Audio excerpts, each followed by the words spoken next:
Bismillahirrahmanirrahim. Bismillahirrahmanirrahim. Assalamualaikum warahmatullahi wabarakatuh.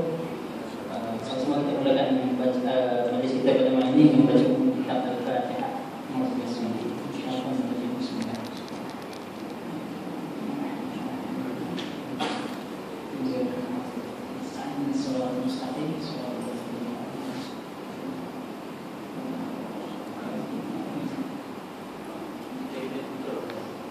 Alhamdulillahirrahmanirrahim. Wa bihi nasta'in wassalatu wassalamu ala asyrafil anbiya'i wal mursalin sayyidina Muhammad wa ala alihi wa ashabihi ajma'in.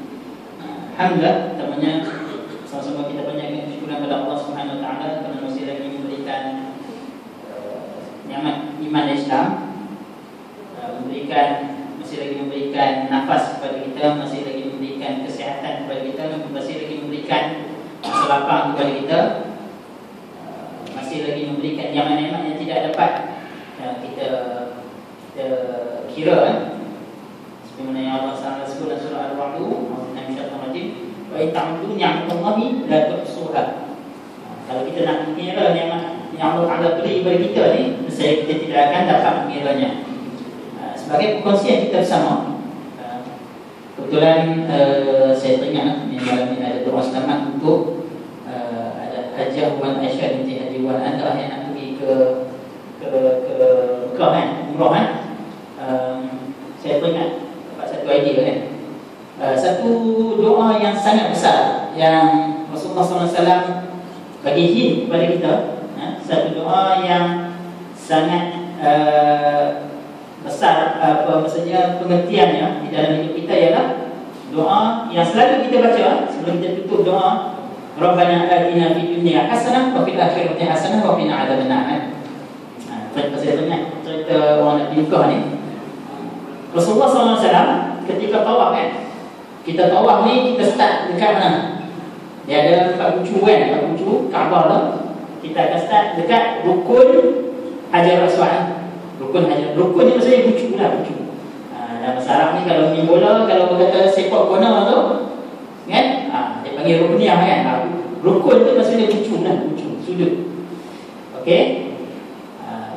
So apabila orang akan memulakan bila tawaf tu, orang akan start di rukun Hajar Aswad. Kemudian sampailah pusing kan, sampailah kawasan Hijr Ismail dan sebagainya, sampailah last bucu yang pertama di Hajar Aswad, bucu yang kedua dan ketiga tu dekat Hijr Ismail tu kan. Kemudian bucu daripada dua nak pergi ke sampai dekat bucu yang keempat tu, daripada bucu yang keempat nak pergi ke bucu yang satu balik Hajar Aswad tu, itu dipanggil sebagai rukun Yamani. Rukun Yamani maksudnya satu bucu di daripada 4 bucu Kaabah yang menghadap ke Yaman, dan dari situ Rasulullah SAW ajarkan kepada semua orang yang melakukan tawaf memperbanyakkan membaca Rabbana atina fid dunya hasanah wa fil akhirati hasanah wa qina adzabannar. Kan, jadi itu salah satu hint lah, satu tanda yang doa ini memang sangat besar lah pengertiannya.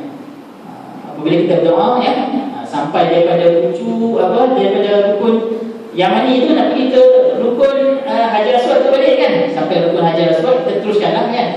Sambil lambai kan, sambil lambai ke Hajar Aswad dan kucuk kan.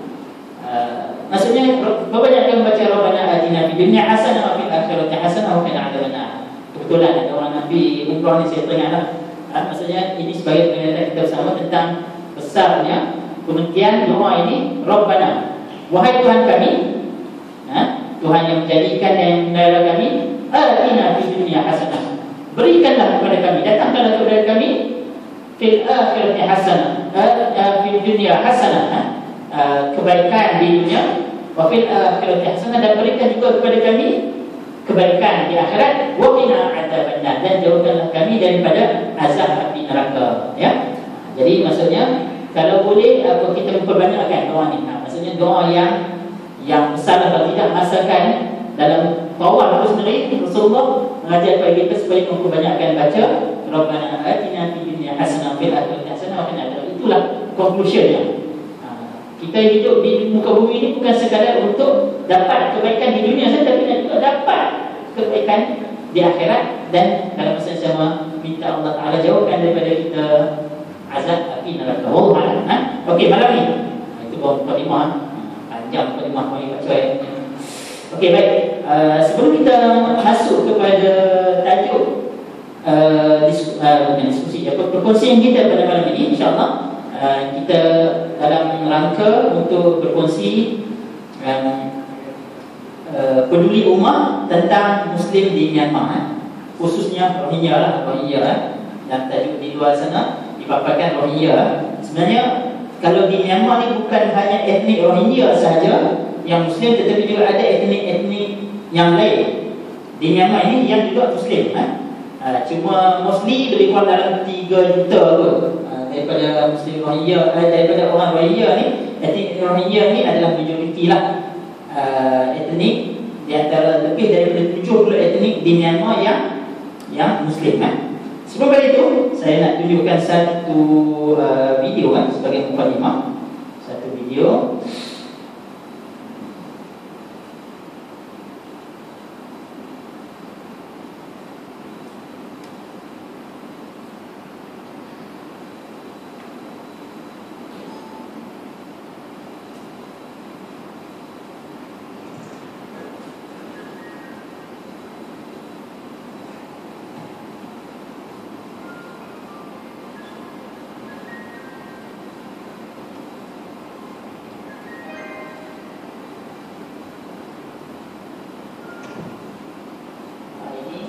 Video ini adalah berkaitan dengan inisiatif Tuhan Ikram Malaysia di dalam membantu saudara-saudara kita di kaum Muslim di Myanmar.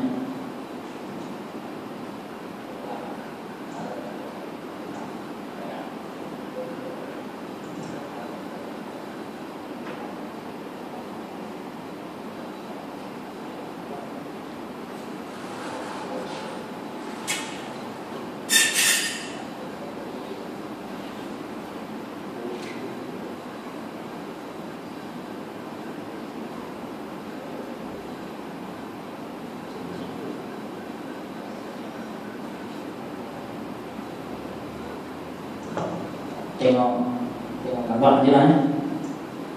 Dan nanti saya akan syarahkan berdasarkan videonya, insyaAllah.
Ini di antara projek-projek yang disalurkan, yang diberi melalui dana yang diberikan oleh Rakyat Malaysia melalui Tuhan Ikram Malaysia, yang mana kita jalankan.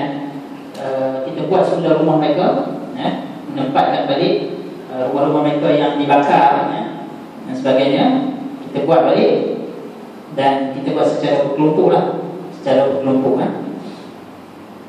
kita sediakan doktor, kita sediakan tandas dan pengairan dan sebagainya lah. Ini antara tanda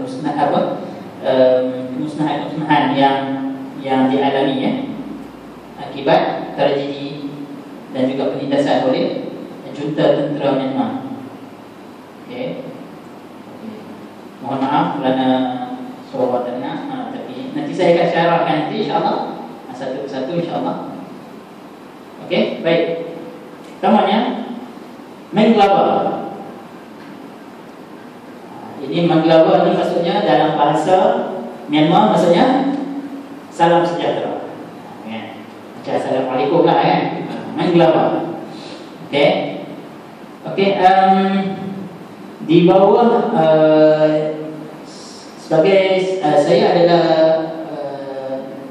eksekutif pertumbuhan ekonomi Malaysia di bawah Jabatan Kuasa Perhubungan Antarabangsa yang mana terlibat di dalam kerja-kerja kemanusiaan, dan kami ada satu agensi di bawah Pertumbuhan Ekonomi Malaysia yang dipanggil sebagai MyCare, dan di bawah MyCare ini ada satu lagi inisiatif yang dipanggil sebagai NICE, Nusantara Islah Center of Excellence, yang hujung sekali itu, khusus untuk menangani tragedi, menangani masalah-masalah ataupun menangani projek-projek kemanusiaan di bahagian Asia Tenggara. Dan salah satunya ialah fokus kita ialah membantu saudara kita di kaum terutamanya etnik Rohingya ini, sama ada di Myanmar dan juga etnik Rohingya yang berada di Malaysia, melalui kerjasama persatuan-persatuan ataupun komuniti yang ditubuhkan oleh etnik Rohingya di Malaysia.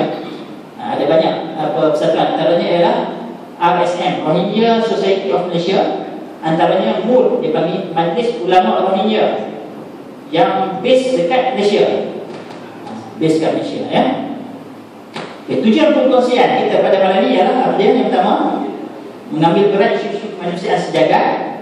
Dan kita pernah dengar mungkin sekali lalu ataupun mungkin kita pernah membaca ataupun kita melihat di media masa tentang isu kemanusiaan Rohingya ini, supaya kita kadang-kadang mungkin kita dengar sebentar lalu, tapi malam ini kita go through dengan lebih dekat tentang masyarakat Rohingya ini dan apa yang berlaku, masalah yang berlaku di kalangan mereka ini, dan yang kedua mengenal pasti keperluan dan cara-cara untuk membantu masyarakat Rohingya. Okey, di manakah letaknya masyarakat Rohingya ini? Di mana mereka duduk? Di mana? Di rumah kita di sini. Okey. Baik. Myanmar penduduk dia lebih kurang dalam 60 juta orang dan merupakan ke 40 dari segi geografinya, dari segi keluasannya 40 yang terbesar di dunia, dan kedua terbesar di Asia Tenggara dari segi keluasannya.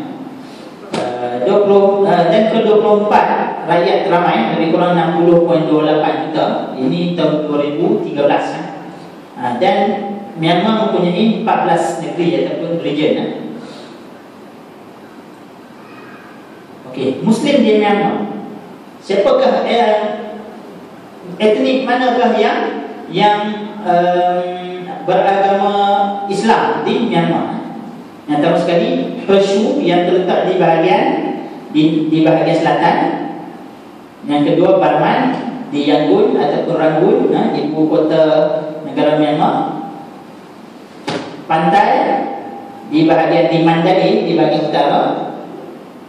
Rohingya, Kamen dan Rakhine. Rohingya tu yang ramai lah, dan mereka ini mendiami di bahagian timur di negeri Rakhine State. Ini semua ni Pershu, Barman, pantai Rohingya, Kamen dan Rakhine ini adalah nama-nama etnik yang ada di Myanmar. Dan yang paling etnik yang paling ramai, yang majoriti Muslim di Myanmar adalah Rohingya, lebih kurang dalam 3 juta orang lebih kurang. Okey. Siapakah Rohingya? Itu yang menjadi soalannya, siapakah Rohingya dan sejarah Rohingya di Myanmar, insya-Allah. Okey, Rohingya adalah satu etnik beragama Islam di utara negeri Rakhine yang terletak di barat Burma. Maksudnya tadi dia negeri yang Rohingya, Kamen dan Rakhine. Rakhine nama etnik, tetapi dia punya governor itu ataupun region itu juga dinamakan sebagai Rakhine State, yang dahulunya dikenali sebagai Arakan. Arakan. Kenapa dinamakan Arakan? Sebab dia ada satu banjaran yang dipanggil sebagai Arakan Yoma. Dia ada kawasan banjaran tu, sepanjang negeri tu dia menganjur ke pantai ke bahagian barat tu. Dan orang Rohingya ni duduk di bahagian utara negeri Rakhine, di bahagian sebelah barat tu, dekat dengan sepadan Bangladesh. Okey. Baik. Kebanyakan populasi Rohingya tertumpu di dua buah bandar utara negeri Rakhine yang dahulunya dikenali sebagai Arakan. Dan sama jugalah, dulu panggil Burma kan, kemudian panggil Myanmar. Dan dulu negeri ini nama Arakan sejak zaman dulu lagi, sejak kurun yang ke-7 lagi. Nanti akan cerita susu-galur macam mana ada wujudnya bangsa Rohingya ni. Dan tapi sekarang ni zaman moden dipanggil sebagai Rakhine State. Dan orang Rohingya ni dikatakan berasal dari negeri Arakan. Maksudnya negeri Arakan ada lama dulu dah. Nama Arakan ni dah wujud kan, sejak kurun ke-7 Masihi. Dan selepas itu mereka menerima Islam dari pedagang Arab yang berdagang melalui Teluk Benggala. Teluk Benggala ni yang menghadap betul-betul dengan negeri Rakhine tadi lah. Yang menghala terus ke Lautan Hindi yang dekat dengan Bangladesh dan juga Sri Lanka. Ya. Okey, boleh faham? Malah sesetengah dari mereka berketurunan Arab. Dia kahwin campur Parsi ataupun Pashtun. Pashtun ni di Afghanistan, yang berhijrah ke Arakan semasa dinasti Mughal. Dinasti Mughal ni dia satu dinasti, satu kesultanan, dan dikatakan akhirnya Kesultanan Mughal ini dia juga memeluk Islam. Tapi cuma tak dapat dibuktikan. Tapi cuma buktinya, kalau ada sahabat saya nanti saya akan tunjukkan, ada bukti-bukti yang masjid yang telah pun ada lagi sejak zaman sebelum daripada British masuk ke Burma lagi. Ada masjid. Tapi masjid itu masjid lama lah. Maksudnya masjid dulu tengah lautan kan. Orang tak, maksudnya orang tak hirau orang kan. Tapi memang masjid, dikenal masjid, itulah masjid sejak zaman sebelum British masuk ke Burma lagi ya. Okey, etnik Rohingya kekal berada di bumi Arakan ataupun Burma sehingga kedudukan British di Burma pada hujung kurun ke-19 Masihi ya. Okay, selepas merdeka dari British pada 1948, selepas Burma ataupun Myanmar ini merdeka daripada British pada tahun 1948, ini saya ceritakan ringkas etnik ini masih lagi diiktiraf sebagai salah satu daripada lebih 70 etnik yang menjadi populasi Myanmar ataupun nama baru bagi Burma. Di antara pemimpin yang mengiktiraf etnik minoriti, mereka ini dikira sebagai minoriti sebab yang majoriti bangsa di Myanmar ini dipanggil sebagai Burmese atau bangsa Burma ya. Termasuklah Rohingya selaku warga negara. Mereka ini selepas British memberikan kemerdekaan pada tahun 1948, kemudian kerajaan baru yang mengambil alih pentadbiran di Myanmar atau Burma pada ketika itu mengiktiraf semua etnik-etnik, sama ada majoriti of course dan juga minoriti. Dan salah satu daripada etnik minoriti tersebut ialah Rohingya. Dan pemimpin yang mengiktiraf, yang mula mengiktiraf etnik-etnik minoriti di dalam perlembagaan Myanmar ini ialah Aung San, ayah kepada Aung San Suu Kyi ya. Aung San Okey. Namun selepas kuasa pemerintahan diperoleh oleh junta tentera melalui rampasan kuasa tentera pada tahun 1978, maka hak kaum minoriti telah pun dinafikan oleh pemerintah tentera. Di bawah junta tentera Myanmar, etnik Rohingya ditekan dan sebahagian besar mereka telah dinafikan kewarganegaraan Myanmar mereka. Sebelum itu mereka ada kad pengenalan, tetapi kad pengenalan itu dibatalkan. Bila dibatalkan kad pengenalan mereka ni, mereka tak boleh lagi untuk menikmati kemudahan atau kemudahan pendidikan, kesihatan ataupun untuk bekerja dengan sektor awam sampailah hari ini. Dan tempoh yang sama juga mereka juga tertakluk kepada pelbagai bentuk pemerasan dan juga percukaian secara sebarangan di negeri mereka ini. Dan juga tanah mereka juga dirampas, disita, diusir secara paksa keluar daripada kampung halaman mereka, dan juga rumah mereka juga dimusnahkan. Bukan sahaja kepada Rohingya, tetapi juga etnik-etnik yang selain daripada Rohingya, yang minoriti. Sebab itulah kalau kita tengok sekarang ni, banyak di Myanmar sekarang ni ada pelbagai tentera-tentera ataupun pemberontak daripada kaum minoriti tersebut. Antaranya, antara kaum yang ada tentera pemberontak ni termasuklah etnik Shan, Kaya, Chin. Mereka ni ada tentera masing-masing yang melawan pihak kerajaan. Dan yang terbaru dalam tempoh seminggu ni, satu etnik yang bernama Kokang. Kokang di bahagian timur juga. Dan semalam kita tengok berita satu konvoi ICRC Palang Merah Antarabangsa yang sedang membawa etnik Kokang ni kena ambush dengan tentera pemberontak ni kan. Dan kerajaan Thein Sein, Perdana Menteri Myanmar pun dah mengisytiharkan darurat di wilayah tersebut dan melancarkan perang ke atas etnik Kokang ni. Nak kena hafal nama etnik tu kan, 70 lebih bukan senang. Kokang ada kan, yang tak ada kampung. Okey, baik. Tapi maksudnya fokus malam ni kita nak cerita tentang Rohingya ni. Maksudnya sama juga macam etnik-etnik minoriti yang lain. Mereka tertakluk pada pelbagai bentuk pemerasan dan juga dikenakan pelbagai cukai yang tak munasabah. Rumah mereka disita dan juga dirampas, pengusiran secara paksa, dan rumah mereka ini dimusnahkan, dan sekatan kewangan ke atas perkahwinan. Maksudnya dia nak kahwin sama-sama dia, tapi kalau nak kahwin ataupun nak bermuamalah, nak berniaga dengan etnik yang lain, dikenakan pelbagai sekatan.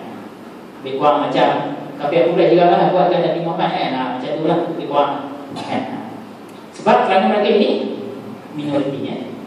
Orang Rohingya terus-menerus dipaksa menjadi buruh di dalam pembinaan jalan raya dan di kem-kem tentera. Walaupun jumlah buruh paksa di utara negeri Rakhine telah menurun sejak sedekat yang lalu.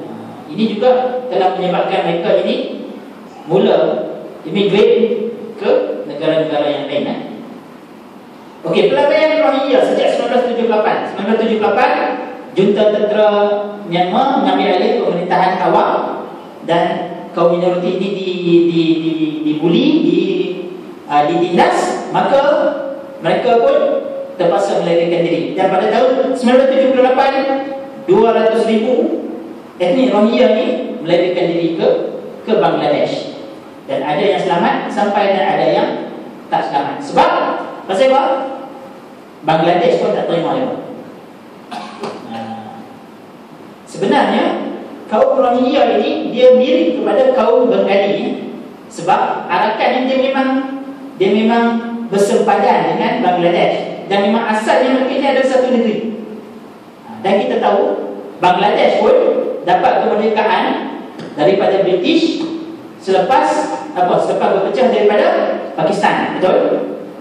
Pada tahun 1947, India dan British memerdekakan India dan juga Pakistan, tetapi Bangladesh pada ketika itu dijadikan sebagai sebahagian daripada negara Pakistan. Dipanggil sebagai Pakistan Timur. Sampailah pada tahun, saya ingat tahun 70-an tu, ada satu referendum, daripada Pakistan Timur ni. Majoriti rakyat dia menghantar referendum kepada PBB supaya dipisahkan daripada negara Pakistan, jadilah negara yang baru yang dinamakan sebagai Bangladesh. Ini kena sejarah okey. Tapi nak cerita balik, kita relate balik, patah balik mereka Rohingya ni cerita dia 1978 apabila Bangladesh apabila mereka ini lari daripada junta tentera Myanmar ke Bangladesh. Kerajaan Bangladesh pun tak terima mereka. Ramai yang maksudnya ada yang mati masa melarikan diri dan sebagainya, banyaklah kan. Kenapa? Pada tahun 1978, kenapa mereka lari daripada Myanmar? Kerana dinafikan hak kewarganegaraan tadi. Sebab bila ditarik balik kewarganegaraan mereka, maka mereka tidak dikira sebagai warga negara sama macam pendatang asing kan. Dan mereka tidak ada hak ke atas pendidikan, kesihatan dan juga nak bekerja dalam sektor awam. Dan selepas pada itu berlaku lagi penindasan, pemerasan ke atas etnik Rohingya ini pada tahun 1991.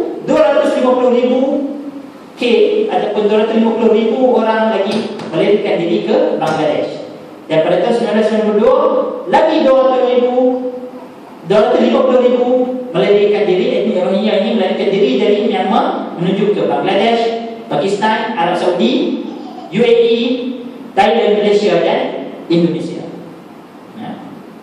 Kerana apa? Pada waktu itu mereka dipaksa untuk menjadi buruh, dan ada yang sebagainya ditangkap, dicolek dan dihukum mati, diseksa, dan juga orang perempuan mereka ini dirokok, ya?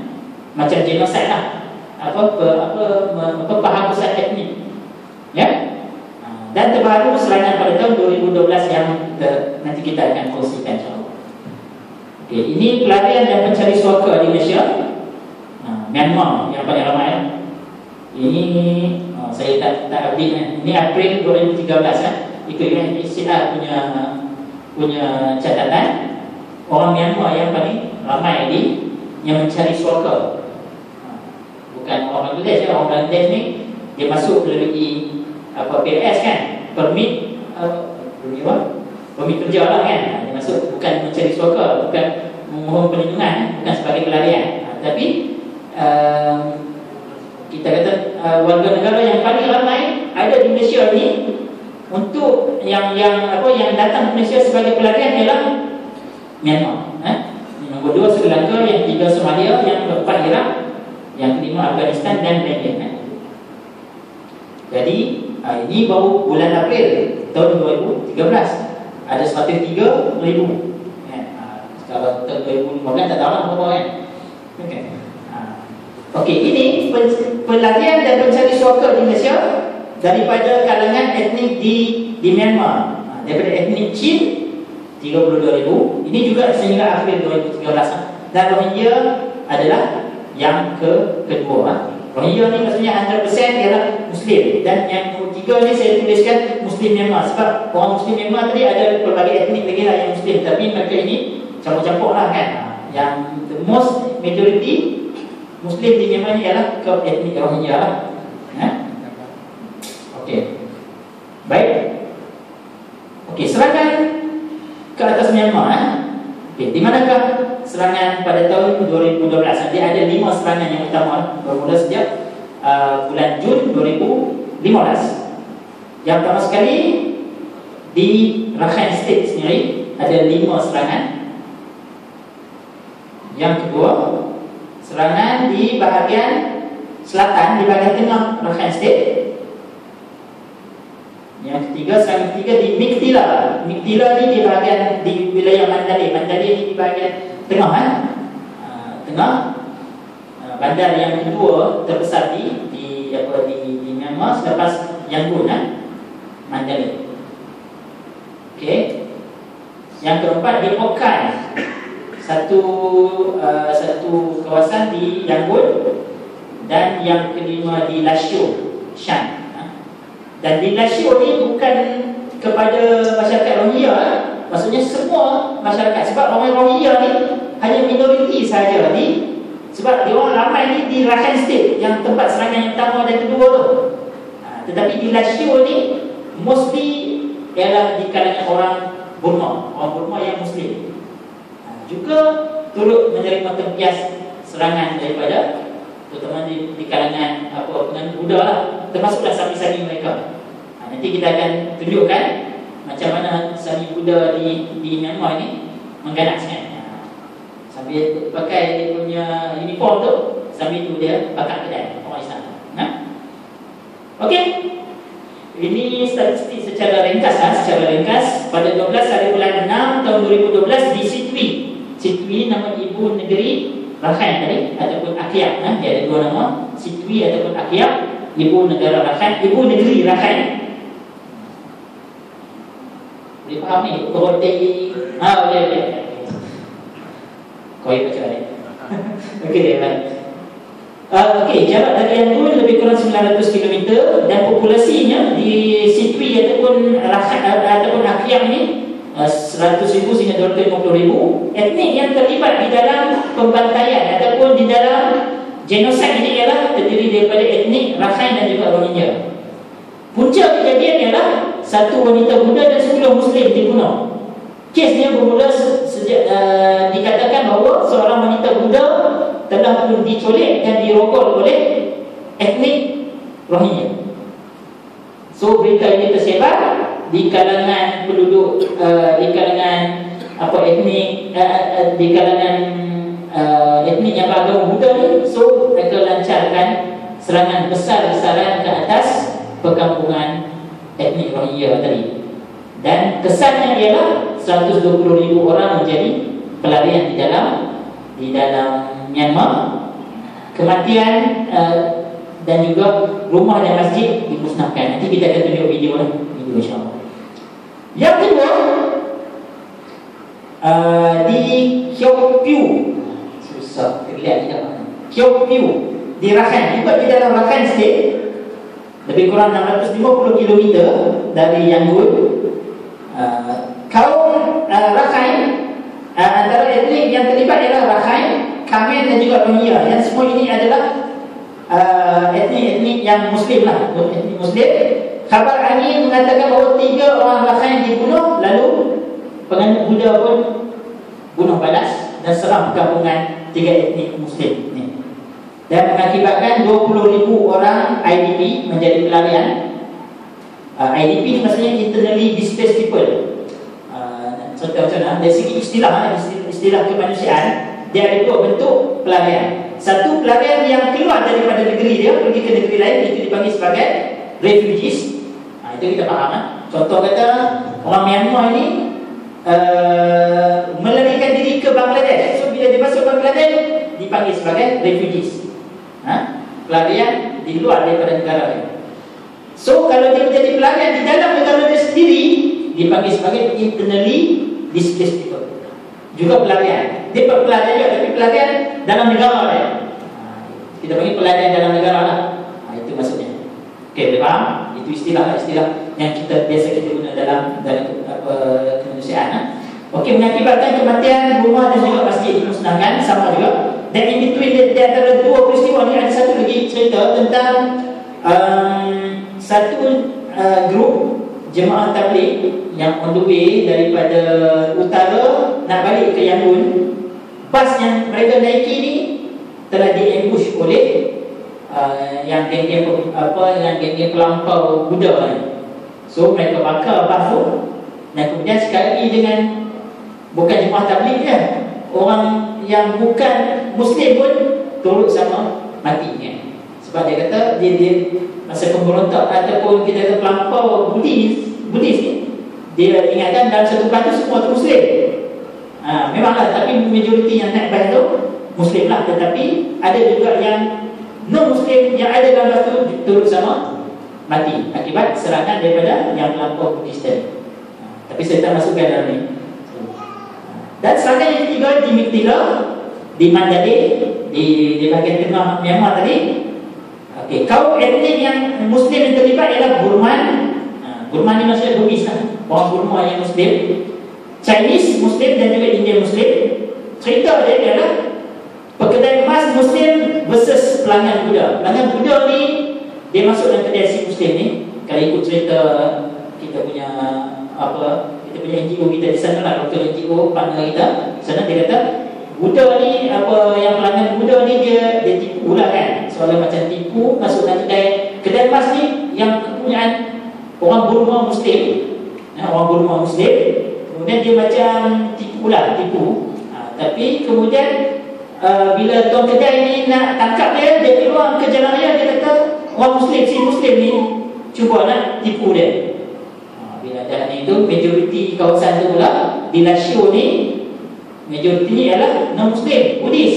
Maka dengan itu ramailah, termasuk dah Tok Sami ni bakar kedai-kedai di Lasio tersebut, yang mana menyebabkan 12,000 orang menjadi pelarian dalam negara, 43 mati, 60 cedera dan 828 bangunan musnah. Nanti saya akan tunjukkan. Ada videonya. InsyaAllah. Okey, yang keempat, serangan yang keempat di Okan. Okan ni nama satu neighborhood di dalam Yangon tu, ya. Dalam apa kita panggil, dalam region Yangon, etnik Muslim terlibat, termasuklah Burmese dan juga India. Punca kejadian ialah seorang wanita Islam terlanggar sambil kanak-kanak. Terlanggar je kan, aksiden sikit kan, tapi habis kena bakar, dimusnahkan masjid, rumah dan mengakibatkan kematian kan. Dan yang terakhir ialah pada 2013 bulan 5 di Lasio. Jadi kes wanita Buddha dibakar.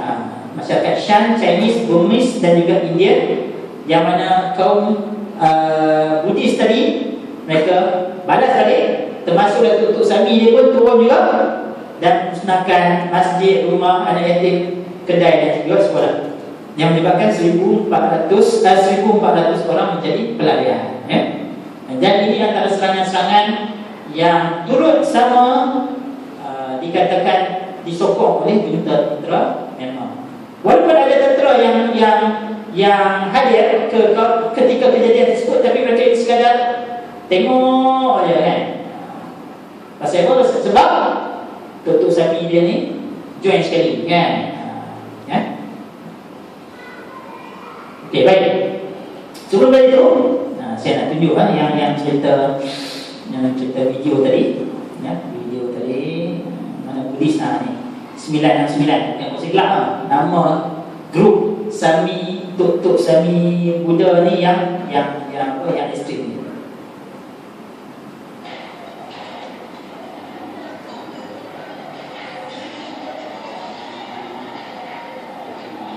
Ini peristiwa di Lasio tadi. Lasio.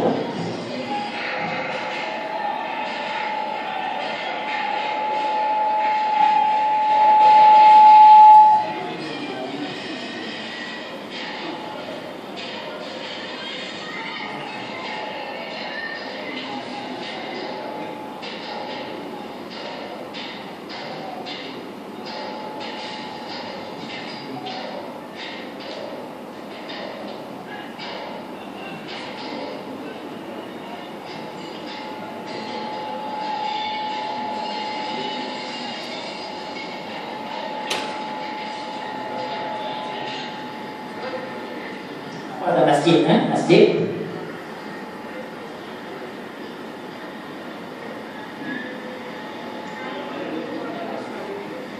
Sebelum pada tu, saya nak cerita sikit tentang masjid di Myanmar ni. Masjid ni kalau ada setengah kawasan yang maksudnya yang ekstrim ni, maksudnya dia orang nak sembahyang pun kena sembunyi-sembunyi.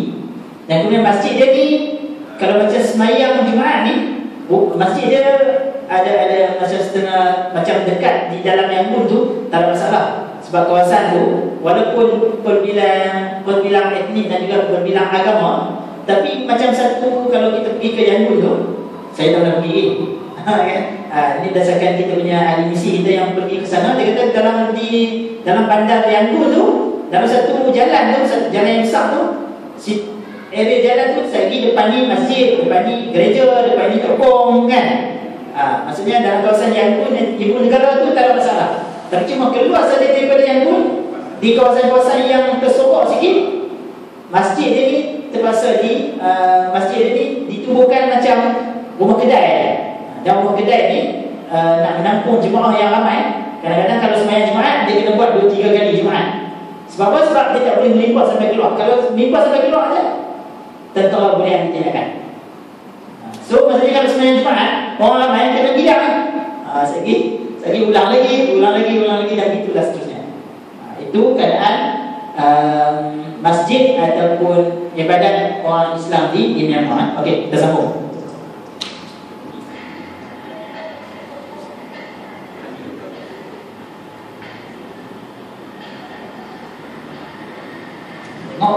Polis ada, tapi dia cool lah kan. KIB yang keep you view.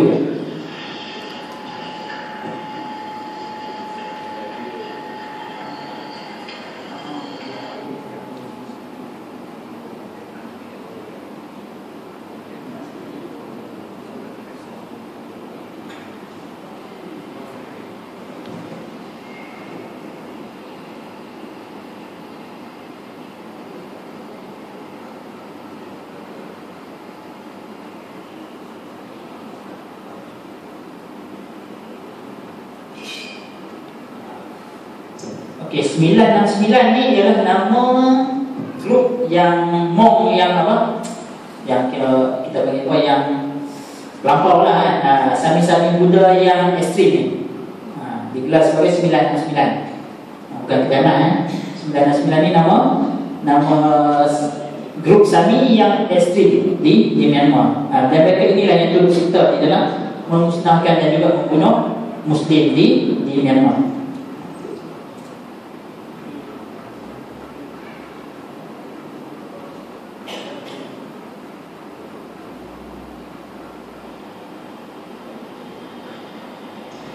Ini di kawasan lain pula Ini kompilasi video-video daripada pelbagai kawasan yang menceritakan tentang kemusnahan dan juga pembantaian kepada Muslim di Myanmar.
Panjang lagi sebenarnya video ni. So kita nak teruskan ke ataupun budak tengok dah gambar tengok. Saya mau okey baik, teruskan. Okey baik. Baik. Itu di antara yang inilah. Dan kemudian kalau yang tak nampak yang tak kejam sikitlah nak tengok tentang okey. Bukan kejam, maksudnya nak cerita tentang kehidupan bagaimana mereka lari ini. Ini tentang kehidupan kampung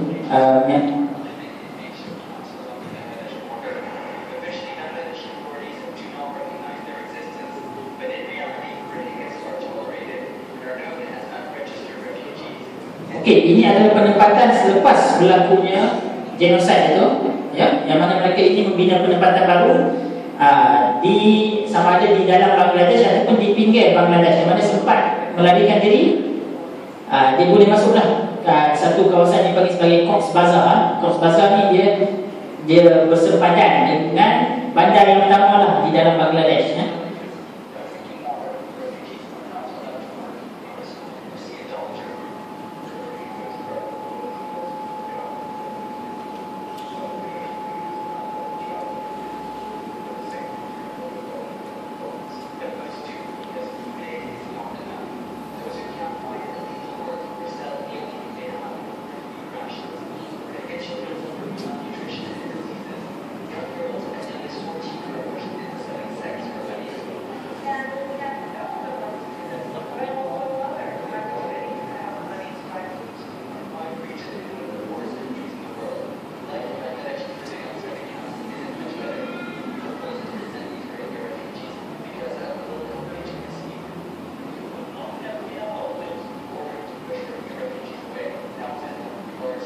Dan ini menunjukkan tentera Bangladesh dia kawal dia punya sempadan dia, tengok mana-mana yang pelarian yang masuk daripada Myanmar ni, adanya yang sebahagian yang boleh tangkap dia akan tangkap, yang mana yang dihantar balik dia akan dihantar balik. Tapi sebahagiannya sanggup mati lah. Sebab dia lebih rela ditangkap di Bangladesh daripada dia balik ke Myanmar. Sebab kalau balik Myanmar pun nak mati juga kan. Dan ada sebahagiannya, kebanyakannya mati dalam maksudnya dalam mati hanyut lah, termasuklah on the way ke Malaysia. Okey, baik. Sebenarnya semasa peristiwa ini berlaku tahun 2012-2013, in between itu ada tidak kurang daripada 5 atau 6 kes yang pihak berkuasa kita dapat trace mereka ini sampai ke Malaysia. Dan kes yang pertama berlaku pada penghujung 2012, lebih kurang dalam beberapa kapal lah, lebih kurang dalam 200 lebih orang yang sampai ke Langkawi. Tapi kita punya pihak berkuasa kita tangkap dan inilah maksudnya tangkap dan punya masuk depo lah kan. Lebih kurang 5 atau 6 lah yang mereka hanyut ke sini kan. Tapi itu pun yang jumlah mereka sampai itu sebenarnya banyak lagi, tapi kebanyakannya ialah mati ketika mati di laut lah. Sebab berasap-asap di dalam kapal, dan kemudian ada yang kebanyakannya mati hanyut di lautan. Okey, baik. Bagaimana cara kita membantu mereka ini, masyarakat Rohingya ini? Apa yang telah NGO ataupun juga pihak kerajaan sendiri yang lakukan untuk membantu genosid ke atas masyarakat Muslim di Myanmar ini? Satunya ialah bentuk bantuan dan bentuk tekanan diplomasi. Dan pada start daripada 2013, lebih kurang 3 kali ya kita mengadakan gabungan-gabungan NGO ataupun badan-badan kemanusiaan di Malaysia ini melakukan demonstrasi dan juga bantahan dan menghantar memorandum kepada kedutaan Myanmar di Malaysia. Tapi seperti biasa, dia sekadar terima je lah kan. Lepas tu kita banyak kita follow up, tapi tidak ada banyak perkembangannya. Dan yang kedua ialah melalui bantuan kemanusiaan. Tekanan diplomatik yang pertama sekali ialah kita juga memberikan tekanan diplomatik dari segi politik antarabangsa melalui PBB, OIC dan juga ASEAN. Yang kedua, memberikan tekanan ekonomi, menggunakan embargo kepada Myanmar, tekanan ketenteraan, tekanan dari segi media, dan juga tekanan dari segi keagamaan. Sebab keagamaan ini maksudnya tekanan kita publishkan kepada masyarakat bahawa mereka ini adalah orang Islam yang ditindas oleh kerajaan Buddha, dan tekanan politik dalaman. Bantuan kemanusiaan apa yang kita bagi? Dan bentuk kewangan untuk perlindungan, makanan, kesihatan dan juga pakaian. Yang kedua, kepakaran. Yang ketiga, program perkongsian bagi memberikan kesedaran tentang ataupun berkongsi info kepada masyarakat tentang isu masyarakat Rohingya ini. Dan yang last sekali ialah doa pasal bagaimanakah kami Pertubuhan Ikram Malaysia ini menghantar bantuan ke sana. Yang pertama, kita bekerjasama dengan NGO di Myanmar. Dan antara NGO yang kita bekerjasama di sana dipanggil sebagai Myanmar Resource Society. Myanmar Resource Society kan, MRS. Bekerjasama dengan NGO seluruh ASEAN. Dan yang ketiga, bekerjasama dengan kerajaan negeri di Rakhine itu sendiri. Dan ini adalah salah seorang anggota misi kita yang pergi ke Myanmar. Dan yang misi yang terakhir adalah pada bulan Februari tahun 2014 tahun lepas, yang mana saya nak kongsikan juga antara situasi yang agak tegang pada ketika itu. Pertubuhan Ikram Malaysia ada 3 orang menghantar anggota kemanusiaan untuk memantau pembinaan semula rumah-rumah tadi, rumah penempatan semula untuk pelarian Rohingya ini di negeri Rakhine State. Tapi on the way bila sampai ke Yangon, bila sampai ke Sitwi, ibu negeri Rakhine tadi, hotel yang diduduki oleh NGO ni, dan kebetulan pada ketika itu ada Wahid Hapim juga yang sampai awal. So ramai di antara Buddhis ni, termasuk juga dia punya monks dia yang kepung hotel yang diduduki oleh Badan Kemanusiaan daripada Malaysia waktu itu. Sebab apa? Sebab dia kata orang Malaysia ni datang ke Myanmar untuk melatih orang Rohingya ini menjadi tentera untuk lawan Buddhis. Sebab tu dia kepung hotel tu. Dia kata orang Malaysia yang datang ke Malaysia, yang datang ke Myanmar ini, datang untuk ajar Rohingya ini untuk jadi tentera lawan Buddhis kan. Padahal kita datang ni untuk hantar bantuan kepada kaum Rohingya yang ditindas. Tetapi waktu itu tapi sempatlah Hamda waktu itu polis sempat polis Myanmar ni sempat datang dan juga suraikan yang kepung hotel tadi kan. Okey. Dan kita juga bekerjasama dengan NGO daripada ASEAN yang ada di sini, termasuk daripada UK, Indonesia dan juga dari Thailand. Dan ini adalah surat yang dikeluarkan, bahasa tak tahu lah, surat yang dikeluarkan oleh kerajaan Rakhine memberikan kebenaran untuk kita masuk ke negeri mereka ini untuk menyampaikan bantuan. Kalau kita datang ada hitam putih, tak apalah. Ya. Ini dalam bahasa Inggeris. Ini kerjasama dengan MRS tadi, Myanmar Resource Society ya, kerjasama dengan NGO Myanmar. Ini kita bekerjasama dengan NGO Myanmar ni. Ini adalah satu bentuk kerjasama perjanjian untuk membantu membina semula penempatan tadi yang kita namakan sebagai perkampungan ASEAN. Dalam perkampungan tadi tu ada lebih kurang 300 buah rumah yang terdiri daripada NGO daripada Malaysia dan juga Indonesia.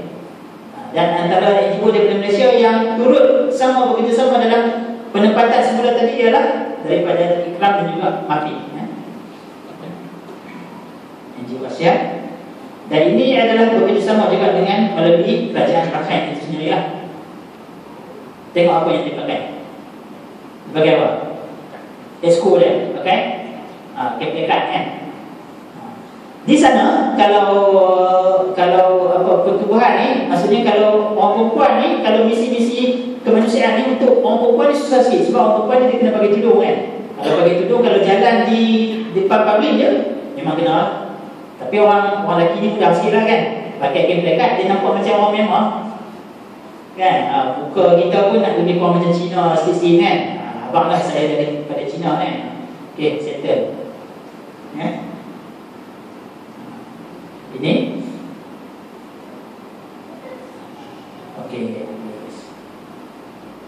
Okey, dan untuk menyumbang bolehlah hantarkan ke masukkan sumbangan tuan-tuan dan puan semua ke dalam Maybank Islamic dan juga melalui MyCare Malaysia. Last kali Chenzu Tambari ini maksudnya terima kasih. Chenzu Tambari dalam bahasa Myanmar kan. So last kali terima kasih. Okey, satu lagi video yang mungkin nak cerita sikit tentang yang kurang menjelas sikit. Bagaimana mereka ingin melarikan diri?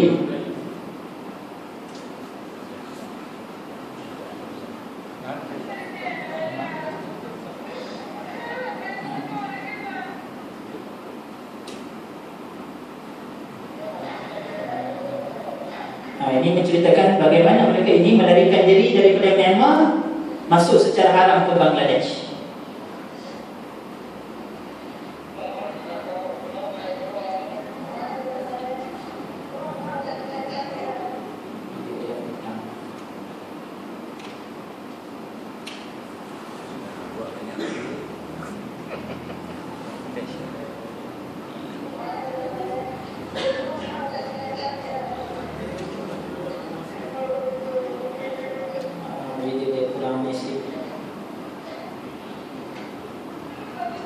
Okey.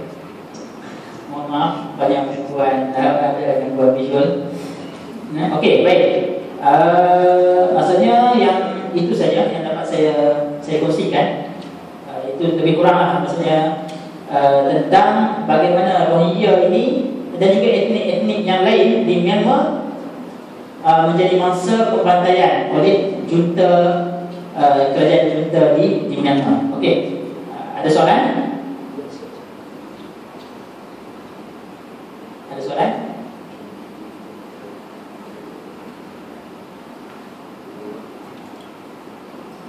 Ada wakil parlimen ni dalam Islam dalam tu. Wakil parlimen Ada tak macam Cambodia dia ada Cambodia memang ada. Okey, kalau dalam Islamnya dia ahli politik yang Islam ada politician tapi dia bukan ahli maksudnya bukan ahli parlimen lah. Itu pun dalam dia macam disisihkan lah. Pasal dia menjadi yang Muslim ni dia jadi parti kerajaan. Tapi dia tak pegang apa-apa ni lah, bukan ahli parlimen dan sebagainya. Kalau macam Kemboja dia lebih terbuka lah lepas daripada junta kan. Dan sekarang ni pun dia seolah Myanmar sebelum daripada Malaysia menjadi pengurusi siapakah pengurusi ASEAN? Myanmar. Dan peristiwa ini berlaku semasa Myanmar masih lagi memegang sebagai pengurusi ASEAN. Kan? So pada waktu itu dan dia pada ketika Myanmar menjadi pengurusi ASEAN ni lah diadakan satu pilihan raya yang macam transisi lah daripada pemerintahan junta tentera kepada yang lebih demokrasi lah selepas dia menerima pelbagai tekanan daripada terutamanya Amerika lah, termasuklah yang baru dan sebagainya. Dan juga ASEAN sendiri pun menyisihkan sebenarnya negara-negara ASEAN sebenarnya menyisihkan juga Myanmar walaupun dia menjadi pengurusi ASEAN. Tapi ingatlah dulu 2 tahun lepas Myanmar menjadi tuan rumah kepada Sukan Sri kan. Tapi negara-negara lain tetap juga hantar kontingen. So secara tak langsung macam silent je lah segala ni ya kan. Tapi diplomasi lah, diplomasi. Allah, kita pun nak ni juga dari segi diplomasi kan. Sebab macam kami ni bergerak di atas dasar kemanusiaan. So kalau diplomasi kita pun dalam bentuk kemanusiaan. Kalau macam peringkat atas sikit dari segi politik dia lain pula dia punya diplomasi dia. Ada masing-masing ada bacaan lah. Sebab setahu saya Myanmar ni negara berperang. Betul. Perang antara kaum, antara betul. Macam Cambodia.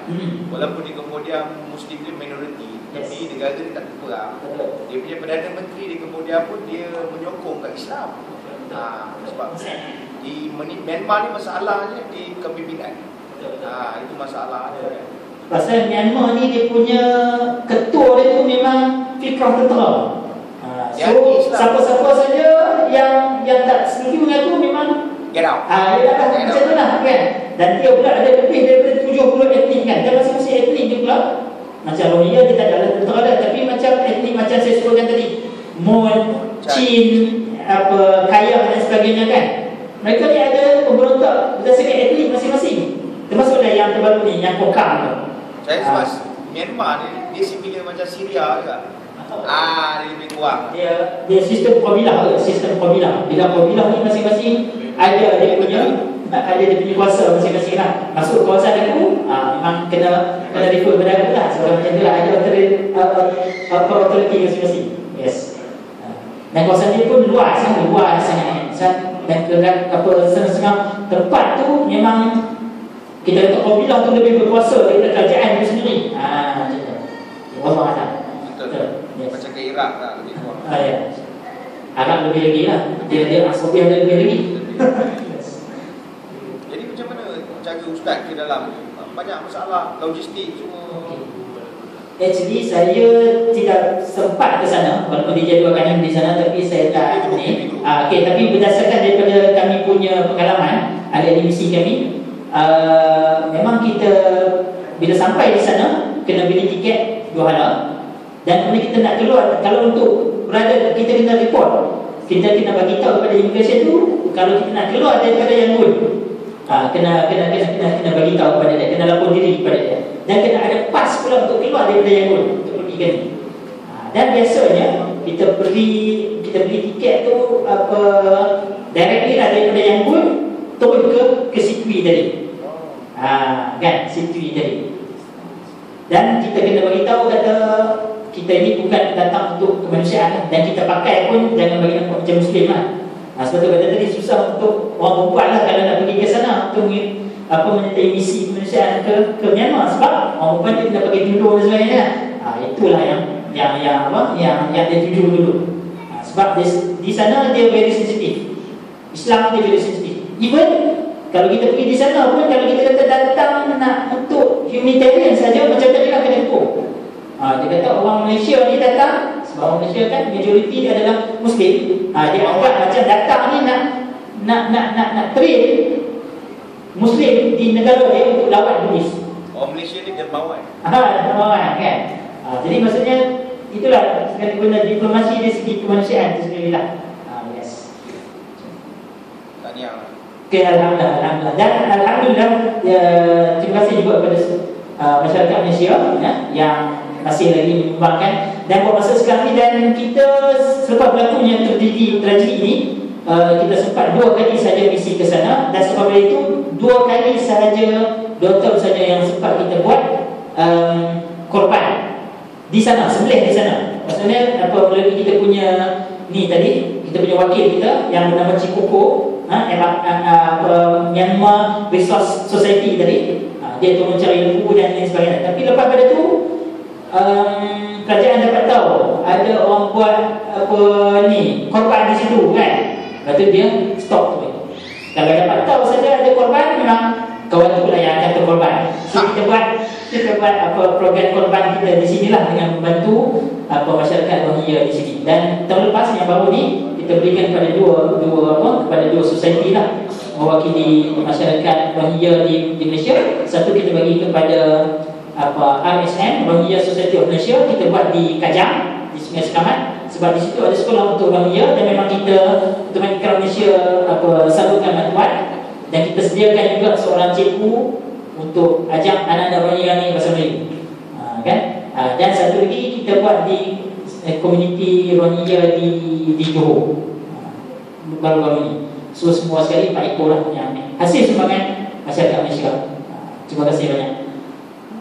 Wallahualam, saya rasa tak itu saja ni. Moga-moga apa yang kita kongsikan pada malam ini dapat memberikan kesedaran kepada kita untuk sama-sama membantu, insya-Allah. Dan tak mustahil dengan kita membantu orang lain. Mungkin apabila kita susah, satu ketika nanti orang lain pula akan bantu kita, insya-Allah. Terutamanya dari orang yang pernah kita bantu sebelum ini, insya-Allah. Dia akan terkesan, ya.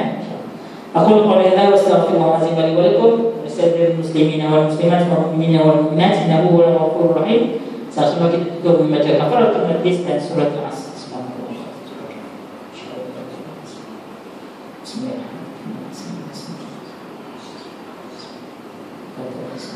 Assalamualaikum warahmatullahi wabarakatuh.